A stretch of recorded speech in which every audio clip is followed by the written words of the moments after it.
Hello,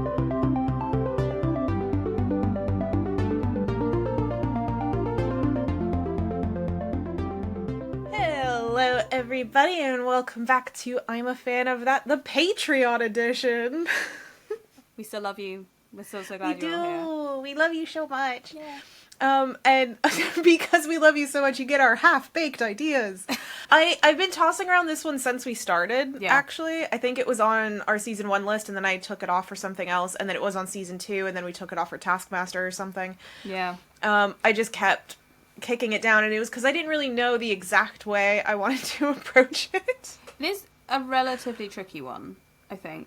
This is going to sound quite interesting. I kind of feel like for the people who are on the Patreon, they're going to get something out of it, but I don't know if the whole audience will. Yeah, it's one of those things where I think with the Patreon, I'm happy rambling about things I know on a general iffy topic, and then it doesn't have to all make sense. Yeah, so, we're talking about, I think the way that I had it phrased was body memes, because I was going to try to rope it in with TikTok, but I think more generally, I wanted to talk about the body and storytelling and how we connect to one another and can tell stories through bodily action and body movements rather than through words. Yeah. Sometimes accompanying words, sometimes not, but there is something...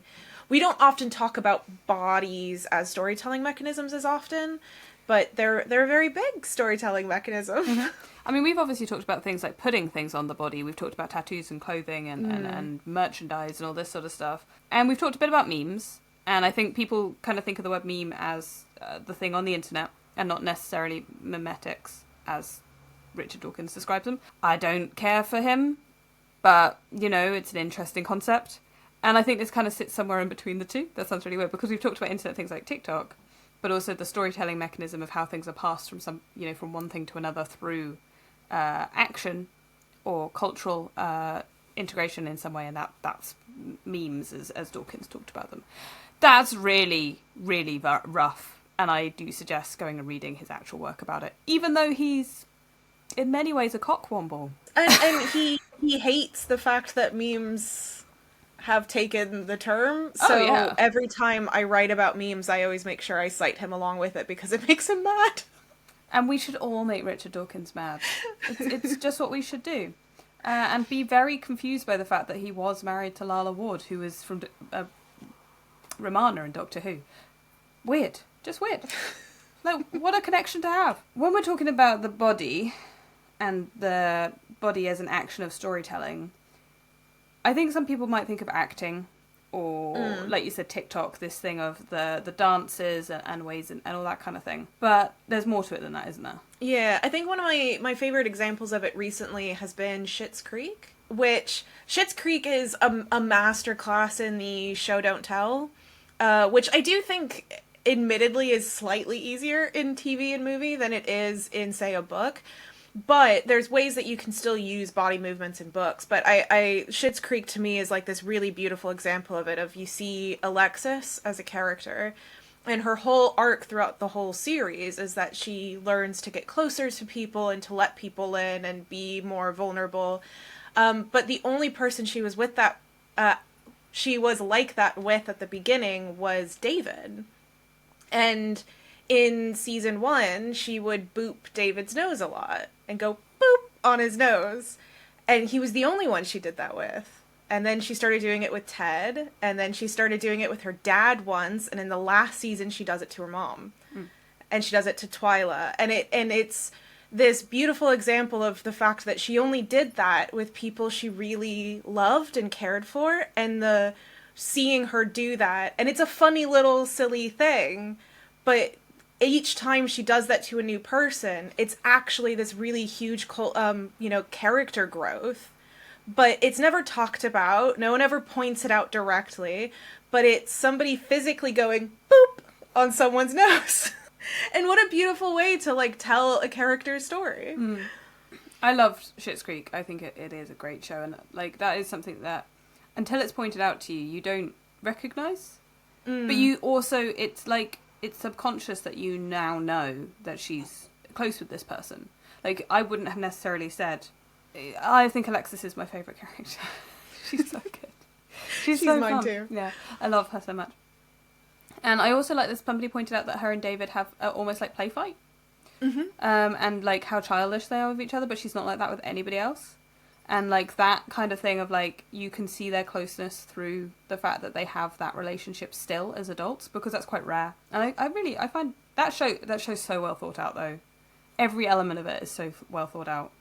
And yeah, I love that. It was one of the things that I just remember thinking, oh, that would be such a fun thing to, like, a similar kind of action would be something that would be really interesting to include in something of my own, having seen it done. I've yet to do that, and I don't think I could do it as well, because it's great. But yeah, I think these are some of the things that I was kind of kicking around, which is why I don't think body memes in TikTok really quite works beautifully. But I think TikTok is, in some ways, a really good example of it, because we do think of things like the dances with TikTok, which that doesn't not fall under this, but I think it's also much bigger. So one of the more current memes ones that are going around are where you're filming, like, something in front of you and it has like soft music playing and it's like, guys, as a woman, I think that we should do everything for men, and then the camera accidentally flips around and it shows it's actually a guy. Mm-hmm. And the first one I saw of that was something like that. It was like a very gendered thing, and then it went off the rails. And the way that people have taken that, you understand the format, you understand what it's doing, and they can play with it by either inserting different bodies or messing with the form, like putting the body first. And then there was an old woman that said, it was, oh, people keep thinking that old people don't know how to do these memes, but it started facing her, and then she did the whole, like, oh, and then it flips to the thing on the other side, and it was just such a beautiful joke. Oh, that's so funny. But it's playing with the way the body moves in camera to tell a full joke that isn't in words. It's through the performance of a typical, a very well told, now established mimetic joke. It's something I've wanted to talk about for a while with TikTok particularly, is that TikTok is an incredible mechanism for communal storytelling. And absolutely, because whether you're telling a story together, so there's LARPing on TikTok, which I find quite interesting, like digital LARPing, and it's more than just sort of the role-playing you used to have in text-based, because everyone has costumes and sets, and you know, it's literal, and sometimes they meet up and things, so you're literally talking about more of a LARP, because there are rules and stuff. They have Discord servers where you can discuss like how you're going to do things and how certain things play out, and all that. So, you know, it is, I wouldn't say it's a role-play, it's a LARP. The other thing is things like that, where it's not as controlled or dedicated or whatever. It's about like people continuing the story, adding to it, and being like, this is the funny thing, and this is the, I'm going to make my own version, I'm going to twist it, I'm going to do this, which is more similar to oral storytelling tradition. And it's really interesting, and nobody will let me write about it. I want to write about this. I think it's like really interesting how the internet in general has allowed for communal storytelling, but TikTok is something that has really, really allowed it. But my favorite version of that, which you would enjoy, was so it was, the words were, oh, we should stop inviting women to things, and then it flipped around and it was the Witch King. Which was wonderful. Such a great Lord. That was when I was like, I've hit the internet. I'm not sure if it counts as a body meme, but the one that I've really enjoyed recently has been subtle foreshadowing. So funny. So good. Particularly when people have set it up on purpose, and you know they have. But it's just, it makes it funnier. I don't know if that counts. I just think it's hilarious. Yeah.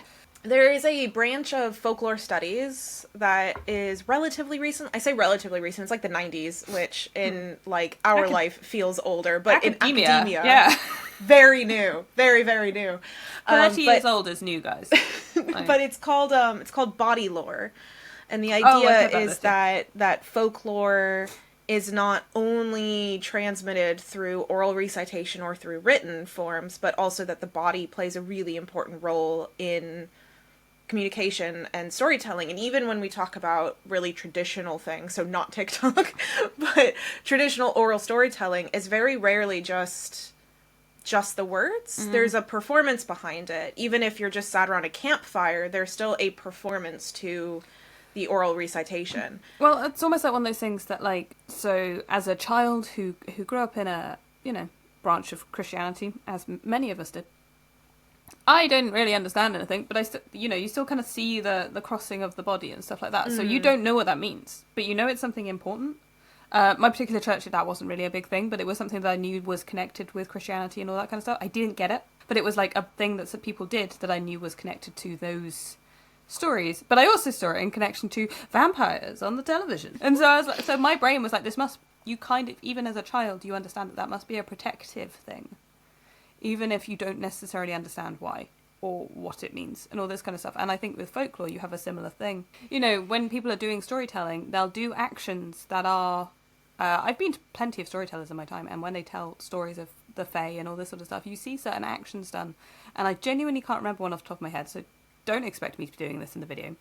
But you see certain things, or you see certain items brought out, like silver, all that kind of stuff, that are, even though that you're protecting yourself from that thing, even in the space of discussing it, which I think is quite interesting.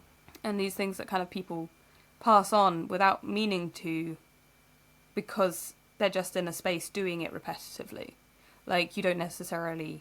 It's not like you're told. It's not like you're sat down and told, the sign of the cross will protect you from vampires, until, like, you watch a movie that actively explains that or whatever.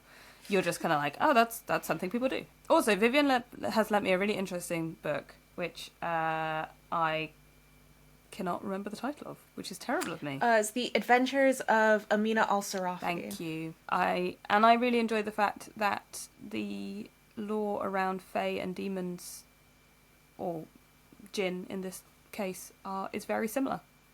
They seem to... I really like that. Yeah, for people who don't know, that book takes place in Middle East, Africa. Yes. It's not... it's on a boat, so it moves. Yeah, but... and it's not explicitly said where she's directly from. They use places around it, so that but she's Muslim. Yeah. As are several of the characters. So it has the relationship with jinn and spirits are from a Muslim background rather than a Christian-centric one. Yeah, but iron and silver still do the job. Just remember that, everybody.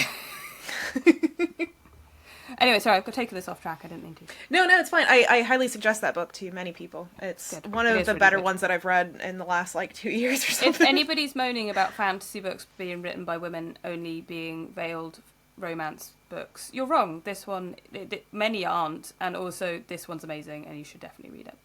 Yes, this one's more about motherhood and womanhood as a general idea rather than romance. Gotta love a middle-aged lady pirate.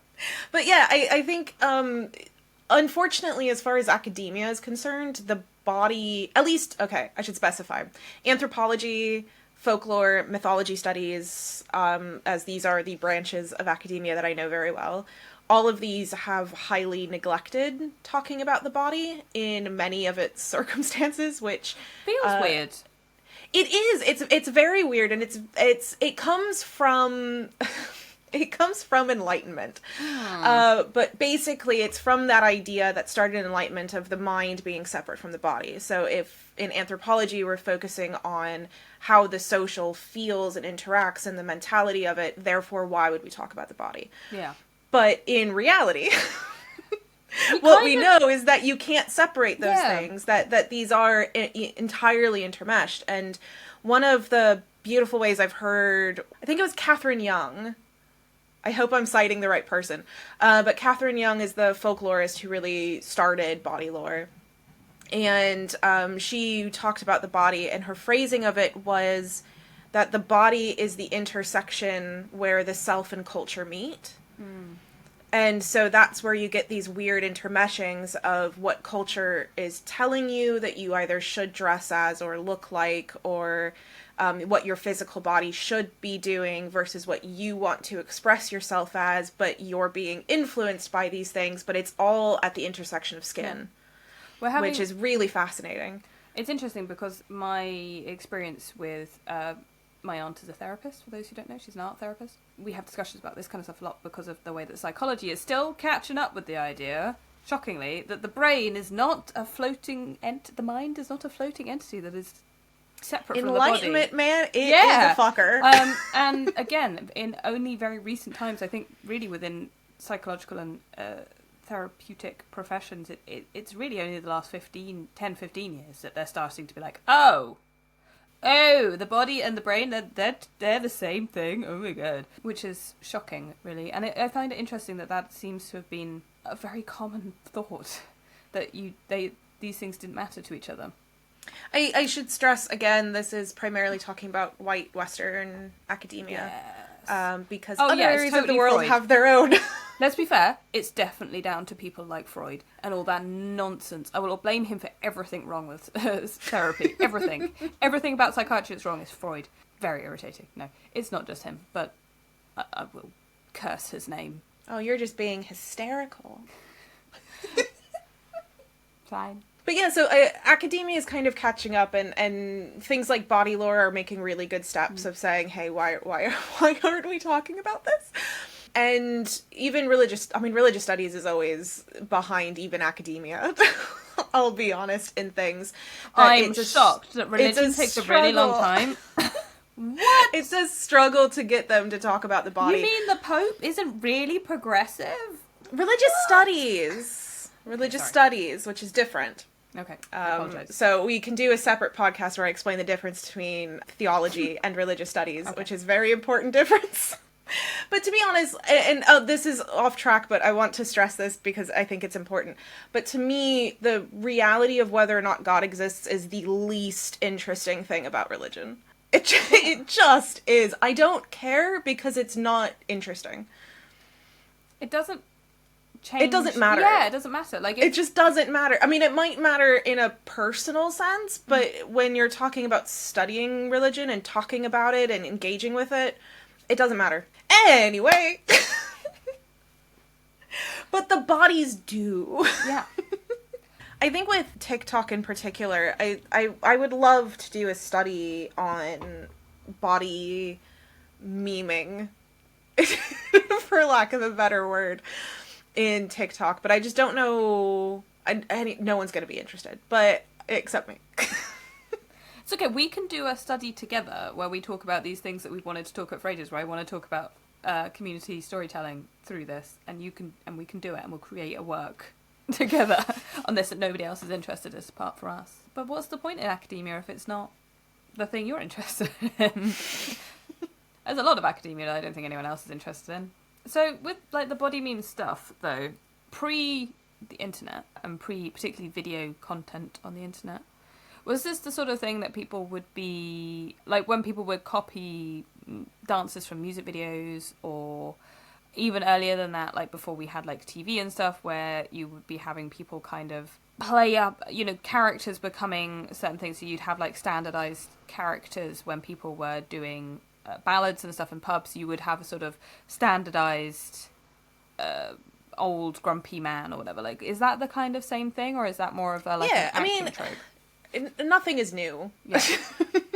I think that's the thing with the body memes on TikTok, is that it is just a new location for the same old shit. But like any storytelling, like I said, any storytelling involved the body, and there would be kind of set performances. So you would have, say you were, just to take this way back, so I say way back, these people still exist and still do these performances. I do acknowledge this, but they are also very old in their existence. Yeah.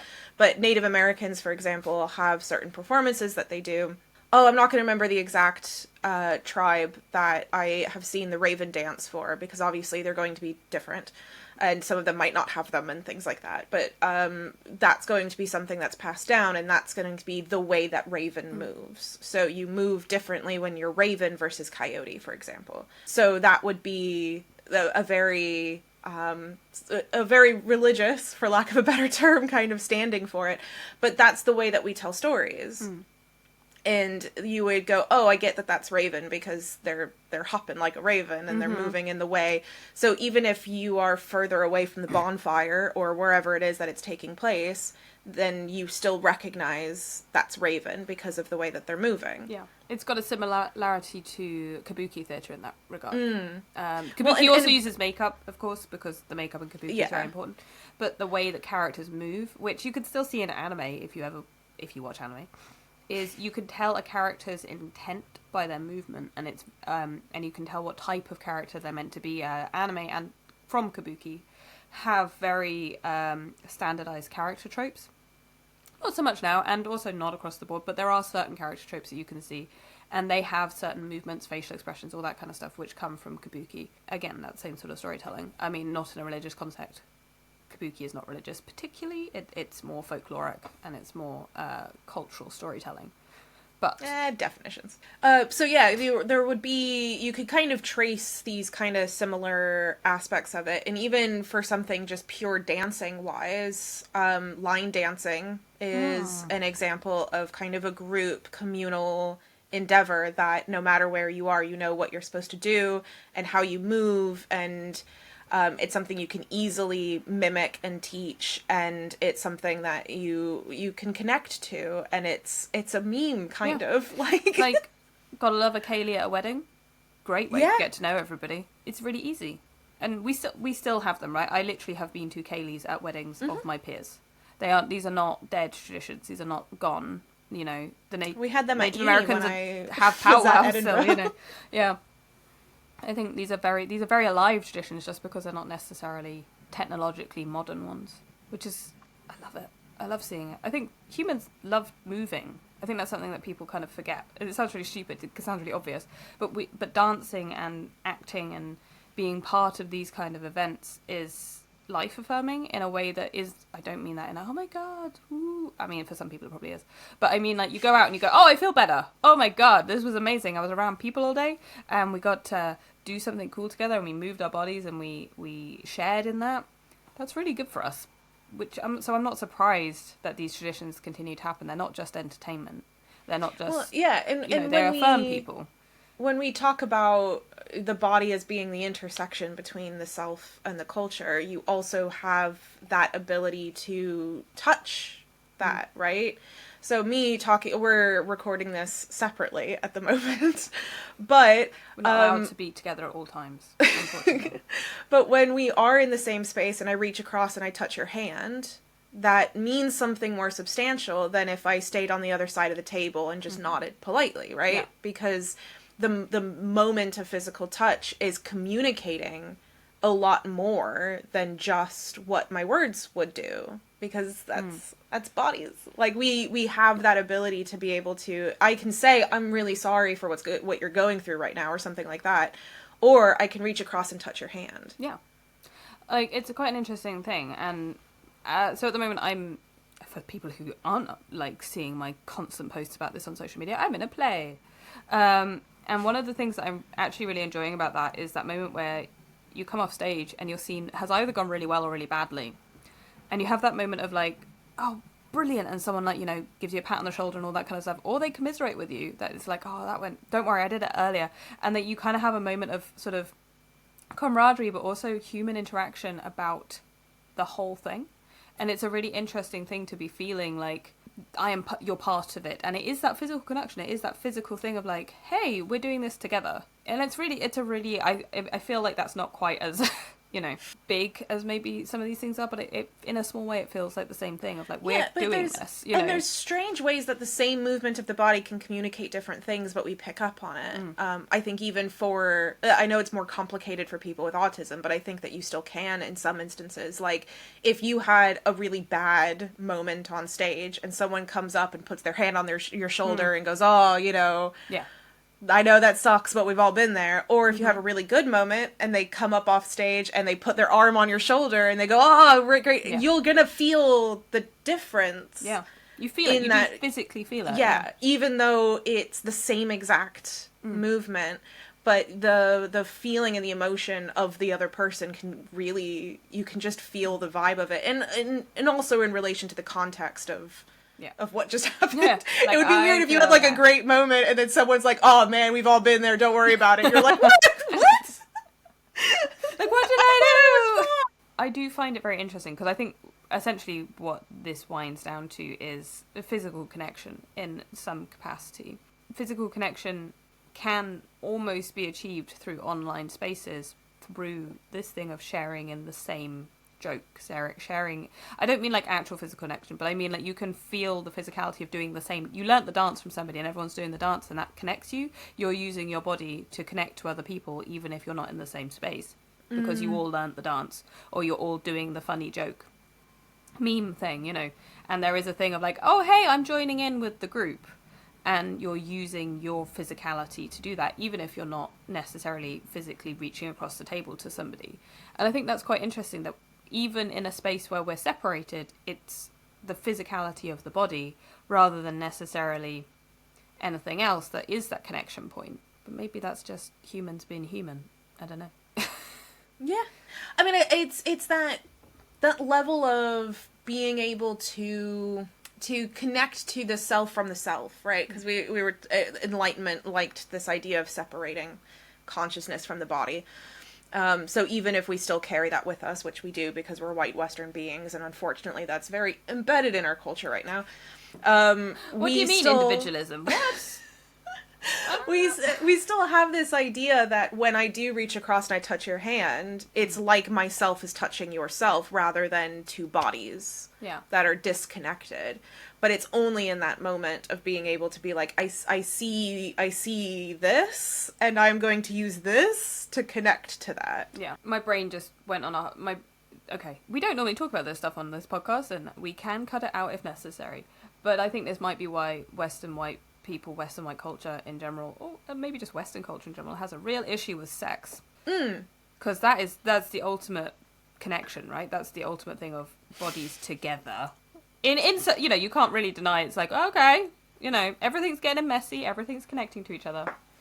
Messy. Yeah, but it's not just the body and it's not just the mind. It's both at the same time, or it's not, or it's just, because for some people it's not the mind at all. But at the same time, they're still getting that emotional relay or whatever. And I find it quite interesting that when you think about it in that sense of the Enlightenment or whatever, that maybe we have... I mean, Western tradition is massively fucked up about sex in general. In fact, people, I don't know why. Probably Christianity, let's be honest. Yeah. Yeah. But yeah, this was not a thought out thing, so we'll just cut it out. It suddenly thought into my brain. No, but I think there is something weird there. So I watch a lot of reality TV, as many people now know who listen to this. But No, Vivian. There was one of the shows, and now I can't remember which one it was, where they were talking about how they found it worse. Oh, it was probably Love Island. They found it worse if somebody kissed somebody else, or if their partner kissed somebody else or was in bed with somebody else, wasn't as bad as their partner cuddling the other person. Interesting. Because the idea, at least for them, was kind of what you were... At least this is what I was getting at. I wasn't able to, interview them and write a paper on this, so this is purely speculation. Yeah. But from what I could gather, it was the idea that during sex or sexual moments, that doesn't always have to necessarily be the full act. There is purely physical bodies, but cuddling is a motive. That's interesting. So if you cuddle someone, at least for this person, cuddling was an emotional connection rather than a physical one. So I can just have sex with you and that's nothing. But if I cuddle you, that's more meaningful. Yeah, which is kind of interesting. I think particularly as the group of people I spend time with as a queer person, we're very cuddly. Right, that's something we do as friends and all this sort of stuff. It's very much a thing of being like, I'm gonna have a cuddle now. That's nice. And it is a friend thing. It's very much a very close friend thing. I'm not saying it's for, it's something that everybody does, not that everyone's comfortable with it or whatever, but particularly I would say I have certain friends who it's like, that's a big part of our friendship is to be like, oh, okay, I need a cuddle. That's different to these are different cuddles to the cuddle I have with my partner. It's very clearly different to me. And I find that quite interesting. That people I mean, I don't agree with this person. No, I find it, just from a point of view of being like, oh, that's interesting. That but it was fascinating. Thing. Yeah. And I do think that a lot of it has to do with this weird position that sex ends up filling. Yeah. Well, particularly in modern... For modern young people in white Western society, there is this weird disconnect of sex not being... not important, but also not important. It's just kind of a thing. Who cares? and it can be disconnected from emotion, while for other people that seems really difficult to do. I think there's also a thing of, we're seeing a kind of a rise in sort of a puritanical idea again of sex and bodies and things that's coming back. Funsies for everybody is particularly prominent in, I'm seeing a lot of it in like fandom spaces about like what is and isn't allowed in shipping context, which, guys, it's not real. None of it's real. Just not real, okay? So you don't need to put rules on it. It's very odd being like, seeing people having these ideas of how fictional people should interact with each other. And clearly that's coming from their own reality in some capacity of how people should interact with each other. Some of it is kind of concerning. Some of it's fine. I don't, whatever, do what you want to do. But some of it is concerning in that they see certain things as, I don't like the term problematic because I think it's unhelpful. They say this is a problematic thing, and you kind of go, is it? Or is it just that you feel weird about it right now because of your particular reality that you're living in? That's not true of everything, obviously. But it is an interesting thing to see people having these conversations about. What kind of rules are they? About, like, not... Oh, okay. So the one I've seen particularly a lot of recently is the idea that if you only ship particularly same-sex couple... Actually, in general, but particularly same-sex couples, there's no particular discourse around this with opposite-sex couples, as one always being the bottom, in inverted commas, and one always being the top, inverted commas, you're fetishizing. And it's like, what are you talking about? It's not real. It's a really interesting thing to be like, if you did that to a real person, and were like, you always have to do this, that is a problem, right? Because then you're kind of putting your idea onto somebody else. But if you're in a relationship and you want to have a conversation about your preferences in a grown-up adult way, that's totally fine. Some people have a preference to what they like, what they enjoy in the bedroom and all this sort of stuff, and they have conversations about that. And often in these cases, people are using fan fiction or erotic fiction or whatever it is they're reading to explore their preferences for themselves. But like, I find it quite interesting that people aren't allowing other people the space to explore ideas for themselves privately in a fandom space, which is meant to be a safe space, particularly for queer people, particularly for people young, maybe people exploring sexuality in some way, whether they're younger or older and just are learning more about themselves or whatever. And they're getting attacked for those ideas when they're just trying to learn about something, or they're just trying to express something about themselves. This is a complete tangent, sorry, but I just find it interesting that we're seeing these conversations of how people should enjoy their personal preferences within their own bodies dictated by other people. Like I said, culture likes to tell you what you're supposed to do or say. Oh, yeah. You wouldn't know anything about that, Oli. Let me explain. What? No, I do find it fascinating. And I do find it quite interesting that fandom spaces, which often, praise themselves for being culturally progressive a lot of the time and being very open spaces and stuff, often end up with these conversations happening in them. Well, it's those swings to try to, I don't know, forcibly ally yourself. In the sense of being like, oh look, I'm an ally to LGBT people, you shouldn't fetishize them, and not really recognizing what you're doing. We talk about this idea of body needs and all this sort of stuff, but there is a control element to it as well, right? Like, you're not just going, oh, I'm gonna just make up my own thing. Somebody will decide that one thing's good and one thing's not. One thing I'll catch on, one thing doesn't. And I'm not saying that's like active, thought-out control, because that's mad. But there is an element of the cultural zeitgeist deciding which one is worth having, I suppose. I mean, it's part of, social norms and therefore dictating it. And this is something that can happen in many of the outside spaces. For example, female bodies are controlled in that kind of slight way. I mean, sometimes in a very active way, but what I'm talking about is the more slight ways of things like you need to have shaved legs, or else that's not a very feminine woman thing. Are you even a woman if you don't shave your legs? And it's like, well, I mean, yeah, yeah. What do you care? Like, but those are the things that are kind of and I'm not arrested for not shaving my legs, but I am going to feel weird about wearing a dress that shows that. Yeah. And I think there's even things like, as much as, the pixie cut comes in and out of fashion, all this sort of stuff, there is still very much a thing about long hair. I would say that, like, there is definitely still a thing about people having long hair in some capacity, and I've definitely seen women and girls talk about the moment of, like, cutting their hair off and, like, how terrifying it was and all that kind of thing, and only in many regards to feel like, oh, I've done something, I've freed myself from that.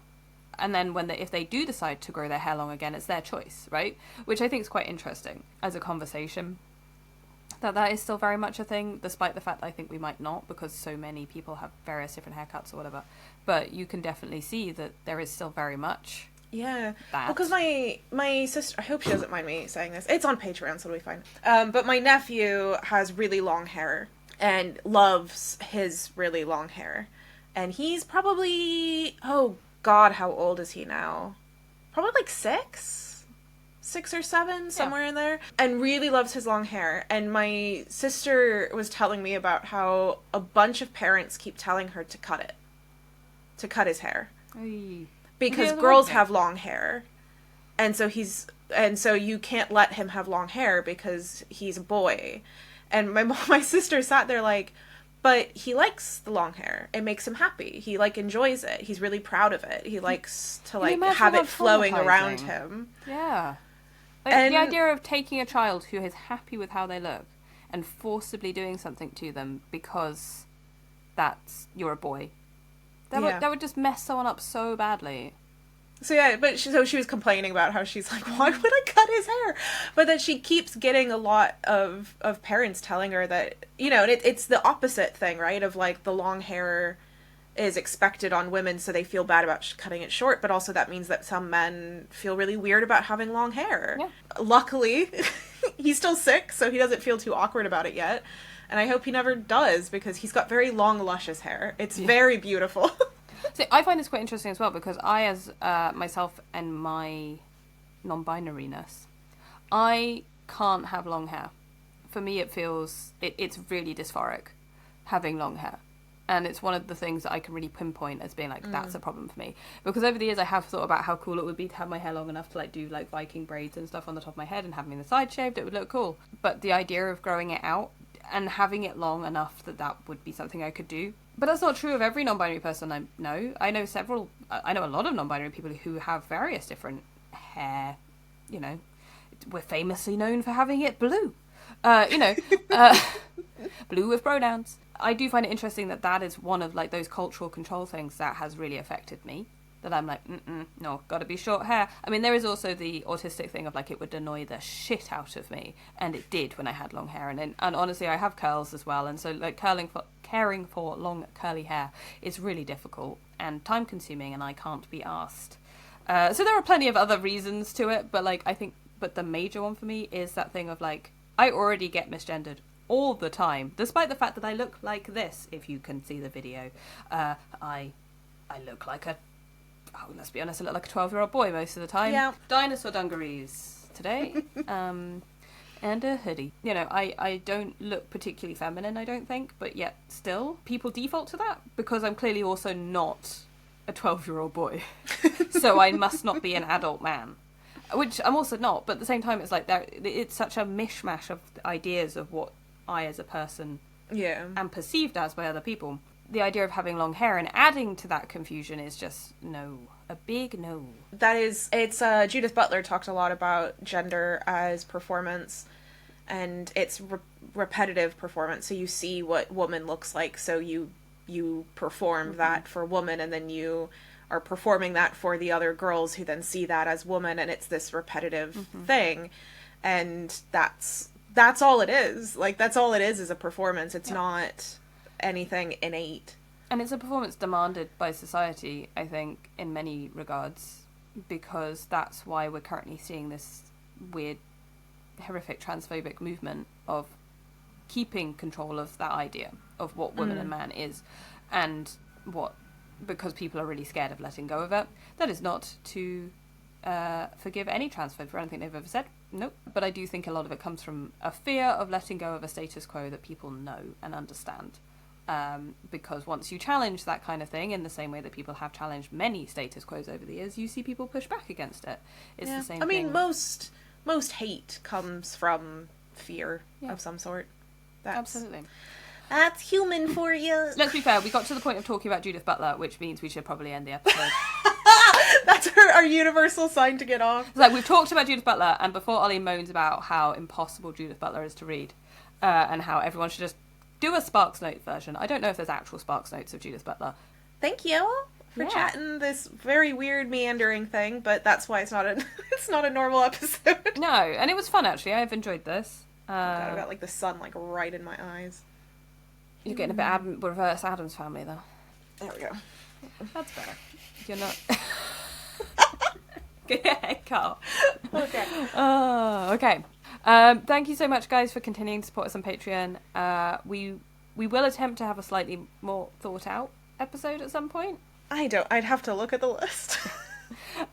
We are planning our next series, Series 3, which will be out in May, as you probably know, because we've talked about it before. If you're in the Discord, if you've got it to work, which I know some people have struggled with, please do have a chat with us and suggest some ideas of things you'd like to, talk about, or hear us talk about, all that kind of thing. That's great. And do recommend to your friends that they come and give us a listen on the Patreons, maybe. Or just listen to the rest of the series, because it's great. I'm still Holly, Ollie, Bean. I'm still here. I'm still Vivian, Ian. Bye, guys. Bye. Bye.